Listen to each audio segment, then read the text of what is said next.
Section 498 IPC में अब bell की जरूरत नहीं है। अगर कोई पुलिस वाला आपको अरेस्ट करता है तो उल्टा उस पुलिस वाले को ही जेल हो जाएगी। आज हम बात करते हैं ऐसे दिल्ली हाईकोर्ट की एक जजमेंट के रिगार्डिंग, जो कि क्रिस्टल क्लियर इस बात को कंफर्म कर देती है कि इसमें 41A सीआरपीसी का नोटिस आपको देना ही होगा और कोई भी अरेस्ट नहीं होगा। अगर कोई पुलिस वाला आपको 498 आईपीसी 406 323 34 मतलब जो भी सेक्शन होते हैं जिसमें 7 साल से कम की सजा होती है, अगर आपको अरेस्ट कर लेता है तो उल्टा उसी को जेल हो जाएगी। नमस्कार दोस्तों, मैं हूं एडवोकेट धीरज कुमार, आपका स्वागत करता हूं आज की वीडियो में।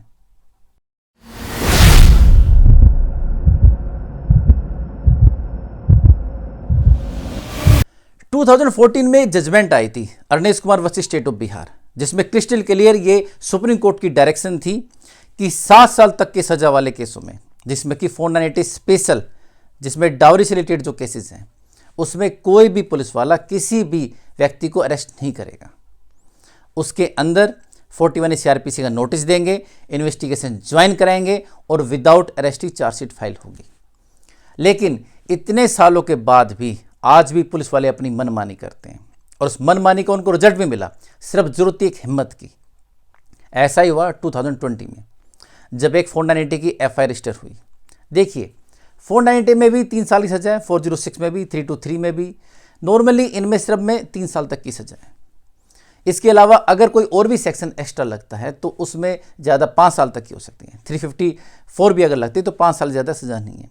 तो नॉर्मली जितने भी सेक्शन आ जाते हैं 7 साल से कम सजा वाले ही आते हैं। ऐसे में पुलिस वाले की ड्यूटी बनती है सबसे पहले आपको नोटिस दे 41A सीआरपीसी का, आप इन्वेस्टिगेशन ज्वाइन करें, ज्वाइन करने के बाद आपके रिगार्डिंग वो चार्जशीट फाइल करें। किसी को अरेस्ट होने की जरूरत नहीं है, सिर्फ बेल जो सिंपली मैटर में जो होती है वो थाने से ही होगी। इसके बाद कोर्ट में जाकर सिर्फ आपको श्योरिटी देनी है। नाम मात्र के लिए एक बेल बॉन्ड पेश किया जाता है और साथ में नाम मात्र के लिए एक छोटी सी एप्लीकेशन लगती है। इसमें कोई ऐसी रेमेडी नहीं होती है जो आपको फुलफिल करनी हो, जो आपके लिए मैंडेटरी ऐसी हो। अब बात करते हैं जो पुलिस वाले ने इसमें हरकत की। उन्होंने हरकत ये की कि उस व्यक्ति को अरेस्ट कर लिया, अरेस्ट करके जेल में डाल दिया। 20 दिन बाद उसकी बेल हुई। अब बेल होने के बाद उन्होंने सबसे अच्छा समझदारी का काम किया कि सीधा दिल्ली हाई कोर्ट आगे कंटेम्प्ट कोर्ट के लिए। हालांकि कंटेम्प्ट कोर्ट जो बनती है वो बनती है सुप्रीम कोर्ट की, लेकिन भाई सुप्रीम कोर्ट हर किसी के पास नहीं है। हालांकि वो दिल्ली में जा सकते थे, लेकिन हमारा देश भी खूब बड़ा है, तो ऐसे में आप अपने हाई कोर्ट में भी कंटेम्प्ट कोर्ट के लिए जा सकते हैं। सुप्रीम कोर्ट आने की जरूरत नहीं है।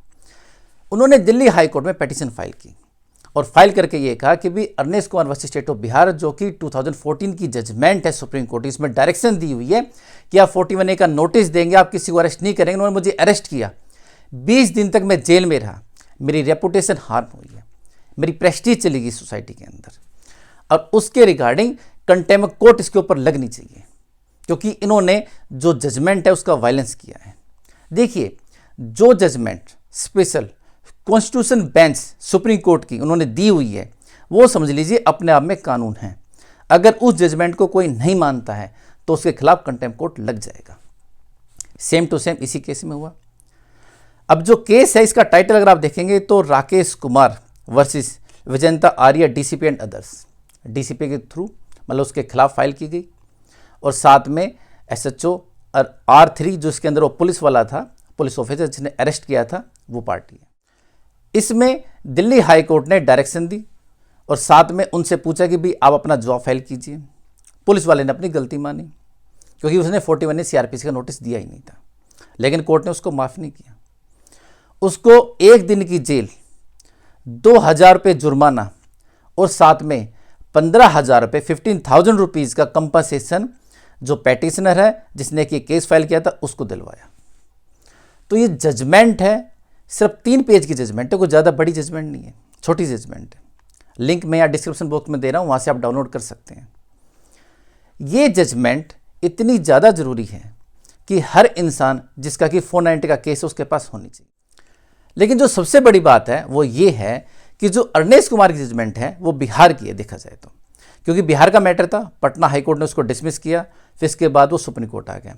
लेकिन अगर देखें तो पूरे देश में आज भी तरीके से अप्लीकेबल नहीं है, और स्पेशल बिहार और झारखंड में तो बिल्कुल भी ये जजमेंट को फॉलो नहीं किया जाता। इस जजमेंट का हवाला दीजिए। साथ में जो ही आपको मैंने दिल्ली हाईकोर्ट जजमेंट है इसको भी अपने साथ रखिए। ये 2 जजमेंट तो आपके पास हमेशा होना चाहिए। मतलब अगर आपका 490 का केस चल रहा है तो इनकी कॉपी तो आपके पास होनी ही होनी चाहिए। अगर कोई पुलिस वाला आपको कहता है कि आप बेल लीजिए, बिल्कुल भी बेल मत लीजिए। साफ स्पष्ट जजमेंट दिखा दीजिए कि भाई मुझे आप इन्वेस्टिगेशन ज्वाइन कराइए और चार्जशीट फाइल कीजिए। अगर कोई वकील साहब भी आपको कहते हैं कि बेल लीजिए तो बिल्कुल भी साफ स्पष्ट डिनाई कीजिए। इसमें बेल की कोई भी जरूरत नहीं है। इसके रिगार्डिंग पहले मैं वीडियो बना भी चुका हूं और उसमें मैंने क्रिस्टल क्लियर कहा भी था। लेकिन ये जो कंटेम्प्ट कोर्ट वाली जजमेंट है इसको आप लगाकर दिखा करके और पुख्ता कर सकते हैं कि भाई कंटेम्प्ट कोर्ट भी बन सकती है। कंटेम्प्ट कोर्ट ये नहीं है कि सिर्फ पुलिस वाले के खिलाफ ही बनेगी। अगर कहीं किसी कोर्ट में जज साहब भी इस जजमेंट को फॉलो नहीं कर रहे हैं तो कंटेम्प्ट कोर्ट उन जज साहब के खिलाफ भी आप लगा सकते हैं।